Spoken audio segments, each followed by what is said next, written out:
Պտտվեց 71-ամյա Քոչարյանը 360 աստիճանով Բերդի այս մարզաձողին։ Հիշեց Փաշինյանը նրա ու մյուսների վերին վերջույթների մասին ակունքի այս դահլիճում։ Թալանչիների թափիկները ջարդելով փողերը բերել են պետական բյուջե։ Գործ կարեցին Սպայդերմենի լայն թիկունքին, դատախազության մոտ։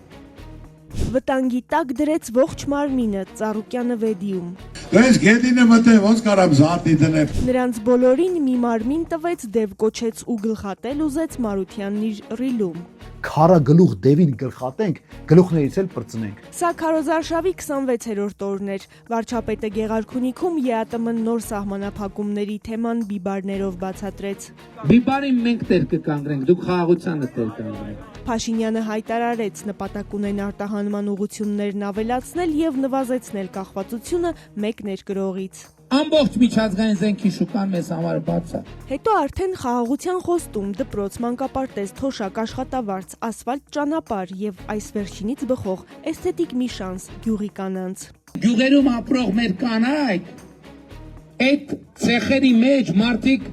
տարիներով կաբլուկով կոշիկ հագնելու քայլելու շանս չեն ունեն։ Գեղամա գյուղերով Փաշինյանն արագ անցավ։ Ժորժ ջան, հիմա ճիշտ ասած ես մի քիչ ժամանակի խնդիր ունեմ։ Տավուշում իշխող ուժին տոքսիկ ասաց ու աղետալի որոշումների մեջ մեղադրեց Քոչարյանը։ Ստախոսության չեմպիոնը հերթական անգամ փորձում է մարդկանց ուղղակի խաբել։ Վարչապետի հետ վիճած ու կալանավայրում հայտնված Արթուր Օսիպյանին էր պաշտպանում այսօր Սպայդերմենը, քվյաթերթիկում բոլորին դեմը։ Իրականացնելու ենք գործ կարելու ակցիա, որը նվիրված է լինելու Արթուր Օսիպյանին եւ մնացած մեր քաղբանտարկյալներին։ Կարելու թեման շարունակեց ու համոզված հաղթանակի մասին հայտարարեց Կարապետյանը։ Կարողներին, այսինքն ղեկավարներին, չէ, կարողներին, շոր կարողներին ծանուցում են ուղարկել, հրավիրել են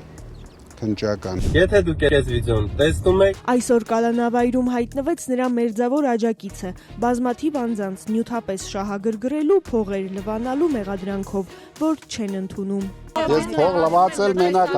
հասկանում եմ, երբ ասֆալտ ես փռում, փող ես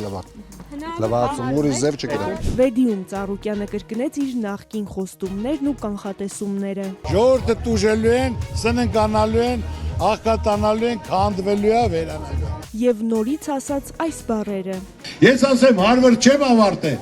բայց կյանքի դպրոցը